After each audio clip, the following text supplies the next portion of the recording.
بله تماشاوان جاه لگور کو چاو دیر تخمین دیکن لگور کو هیچ دمیزن حالبتا جبر کو پرسا کردان ها پرسا کی گلی که هسکرال روشالات نبینه پرسا بگومانت تنی قاش کرن مدیای که کردستان 24 و چاپ من یا کردی یا ببرفره راوشه شوپین هر کسی دزان راوش گلی که هسکاره ایدی چه جاران در فت نوسا با کردان دروس نابن در چارچوب وانگواردی ژئوپلیتیک كل دفره هني دي كرد بجهنا ما في خو لسرچ بنجه كرد هذا كمان هبل سر عدو زمان هي لهذا كمان سياسي إرادة كمان سياسي يا تفعالي هفجرتي هبه نخشارية كمان هي نجتماعي ونتوها بوشاوات تعامل كنت جلبي روشين سيابان حاجو أو بربس كوميتا درفه يا بري كردستانيان هال شامي جلبه كاك سيابان دماتا باش به ايدي تول شامي تو بول شامي جلو كراوشا كردان هال شامي چاوايه دن باش ونزانين بشتي شورشا سوري دس بيكر هجمارك مزنش كردي شامي دركهتن هر دو تاري مزنية كردا بري براني كرد بون ايرو كيما يعني كيم جروبا كيم كردن عرب هجوا بيخترن الهر دو تاري كردا بس وقت خويا كرن الجور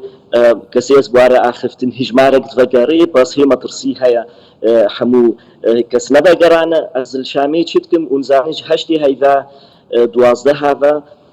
دستلات كانوا هاتي سدستلات السوري الشامي وقالك جرينجا الدهوريام دام فيدي نعم تاني فيدينا قالك نوناري ولاتا الشامي حاضرن وقالك جرينجا ام بعد مستعني خوي دبلوماسي بكن وسببك اساسيه مهاتنا شامي جالي ديفا ام تخوازن افكسي سردستلات جنيزيك ناس بكن هكا تبخازي سياستك عذابك فيت او كستيت وارا گفتگوت كي بيشروجي بهريام دا جرينجا وفدكي هف باش كرداتشي بوارا گفتگو بكي وقالكي جرينجا مواناس بكنت باشتر تشاواتي واناسكي كتوري نافوا تب خلكي در دورا وارا بيشتغلي وتنيزيكي وابيش برلوجي بهريام دا قالكي جرينجا بارتي سياسية كردي دزجهيد راكا كردي ورن شامي و جنيزيك ذاكسي هاناس بنج آلية ديفا داخوازي خو بين الزمان وكم قلت قالك نونري ولاتي جدا جدا فيدينا بالك ثابت هلبته وزيرين درفين ولاتن هاتنا شامي تايبتي المانيا وفرنسا ولاتن دن يك شوان برسن جدي كنت قال صلاة شامي اخفتن سركنه برسا كردانه بجداري بيكرنا كردانه ده شوازي اداره كرنه دا و دست بركنا ما فينوان كواتا وكتول شامي دشوبيني فعلا ارادك لجمد صلاة هاي شامي هي جبو كردان تكاري دوباره كي يا تعليم فهم نكر خصوصا لما يزي خطان تاني ضعيفه الفيديو قال كي تكاري دوباره كي ماغو الشامي ترافيك كي دبلوماسيا ولاتن بو شامي دس بكريه هر شان دكتيتا شامي بحث برسا كردان دكه بنمونه وزير در فرنسا و المانيا جي تو بخوجي المانيا هاتيه دبيجه بيوست برسا كردان چاره سر ببه كواتا د صلاة شامي ذهنيتا و عقليتا برانبر كردان تو چاد بيني گلو حتى نها نخويا تقهرتن جماعة دوي براستي قالكي خدوري كردات كن افكاسي سردستلات ونزانن هجمارك مظن وفدي جدا جدا كساتي سربخوا عرباش كردا هاتنا شامي حتى انها تتكليب كردارنا وقتي قوتن حتى جبينا بقصديرة تشيبوي ام نزان حتى خاصي راسه بس دي قوتن جوجبينا بقصديرة تشيبوا وينك نهاتي بلا كرن وختات ويني بلا نكي وشرع بلا نكي ويني دسگهي كرديرة يعني بوفدي كرديرة دي خويا كرن بو نخواست خب كردارة بدي خويا وحتى يرو تشتكي زلال جبوي كردا ناني نظمان نزلال تشتخوازن جبوي كردا برافاجي وي چند حيث بيفين هنا كسي در دورة جولاني وموقفي واقلكي خطرش بوي كردا حتى تيخو ياكرن حتى ما في زمان ناخوازن بدنا كردا قو ام كاركي باش دفا چند هايفيل بيشياما نكن جبر ايرو افقل سن صبا و بنهيز و جهي خو خوش بگرن هنگي و هيز احمد تربي ام داخوازي خوب جي بين جبر لوجي بهريام ده گلكي گرينگا وفتكي كردي هفبش چي بيش حمو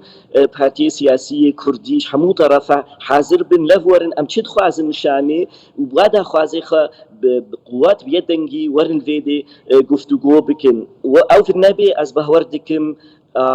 مطرسيكا مظن هيا بێچاوە بەحسیە دانوستاندن کوردارت کرد موقفی بەحسیە چاوە هەمبەری کووردا موقفی وازی وێ وسا بێ بەس ڕەنگێکی ئیسلامی کراسێکی ئیسلامی وایە بەس وەکی دی شوڤینیە عەرەب وەکە حزبێ بەحس بن ولی کەواتە ڕاوش بڤیاوایە تو زانیژیک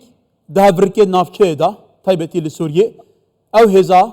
ku bandorya ve hebe, hêza ve hebe li ser erdê ya bi bandor be dikare li ser mêzê jî gotûbêjekê baş bike. Kevata aliyên Kurdan gel û bu heta niha nekarîne ku hêza wan heye bêguman li ser erdê hêza wan heye piştevaniya wan heye bû nekarîne bi şandekê hevbeş bi nexşeyekê rêyê hevbeş bêne Şamê gotûbêjan bikin. Ev ve pêterî mehekê derbas bû li ser nemana Esed. وسایە ڕاستی دوێک جواب بپرسێت بە هەوەریامدا سیاستێکەوە هەمبەری کوردانینە ئەف هێزات بەحسکەیە هەر کەس بێژێ هێزەکە کوردیە حتانها تدا خوازش بووی کووردا ناهێنینە زمان هەرجار ددنە خویاکردن گۆسوورینە نە هێزێ کوردینە و نەهاتنەش بووی بەڕەوانیت بەر کوردستانە سووری بکن نەهاتنە بەڕەوانیت بەر مافێ کوردادە بکن ئەف بخوا گەلک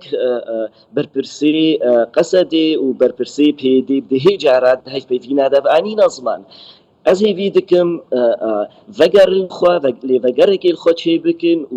û pêşeroja we bi daxwazê me Kurda vegirê daye têrê nakêt reqa û dêrezor wê dê cihê gaz û petrol hebe xuya ev ji ware girîngir e ji daxwazê Kurda bes bi hewriya me de reqa û dêrezor nikarê bimênî bin kontrola we de heka tiştek bimênێت bin kontrola de ew herêmê Kurdîne û divê berevaniye berî her tiştî ber herêmê Kurdî û daxwazê siyasî yê Kurdî bikin ez hêvê bikim ez hêvî dikim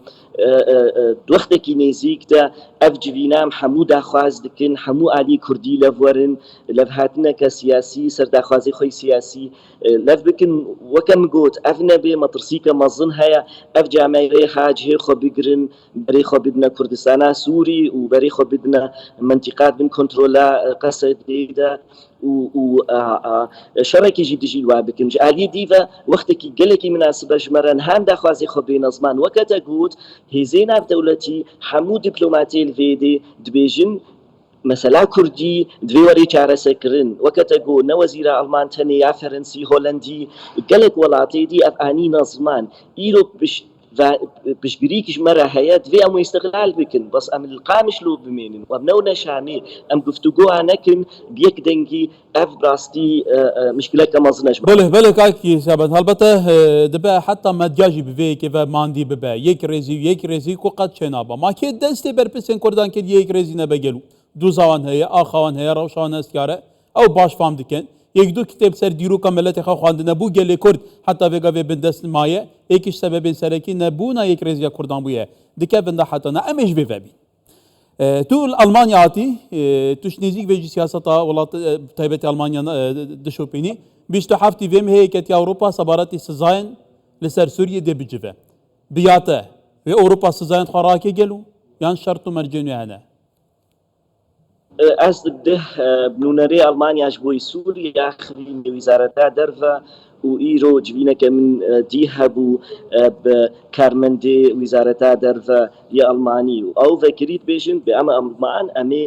daxwaz bikin beşin jê werne rakirin bes ew jî em ê girê din bi şerta em wilo hesanî nakin piştgirt bin ji vê ev kesên û hatine serdesthilatê em seza rakin û ew siyaseteke tund İslamî birêve bibin bas ji aliyê dî ve em dixwazin alîkar bin bi miletê Sûrî re ev sezayê hat dijî hizbê behs bû îro ne serdesthilatê ye em ê bas şerta deynin û ew şertê me pêk newênin wê berdewam bê ew seza Belê birêz Şaban Hacî berpirsê Komîta Derve ya berê Kurdistanê li Şamê